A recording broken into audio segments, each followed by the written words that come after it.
asalaamaaleykum wa rahmatullah. ñu ngi jëm ci ay examen yàlla na ko yàlla barkeel ci ñëpp yàlla may ndam ñëpp ñi nga xamante ne si dañuy def examen moo xam bac la wala BFEM wala laneen ak laneen yóbbal bu am solo ngi nii ci képp koo xamante ne si da ngay def examen.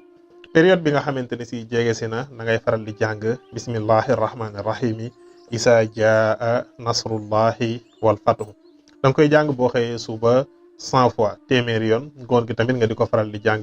téeméeri yoon. incha allah suñu borom mën na def nga bokk si ñi nga xamante ne si dañuy réussir dañuy jàll ci examen boobu lu am solo la. naka noonu it ñi nga xamante ne si dañuy faral di gaaw a fàtte ñu baree dañuy mën a jàng lool mais période bi nga xamante ne si ñu ngi bëgg a def examen stress bi dafay faral di tax dañuy gaaw a fàtte seen bopp du mën a jàppati dara. li ñuy def mooy dañuy wut benn takku naana ñu wut benn ngëpp ci xabatu sawda nga boole ko nga baxal ko ci benn litre ndox. bu ko defee nga tiim ko nga jàng ci rabbi sidni hilman aaya boobu moom nga ciy jàng 150 fois téeméer ak juróom fukk incha allah nga di ci naan boo xëyee suba balaa ngay lekk dara nga naan ci kaas nga koy def pendant 7 jours incha allah lu am solo la.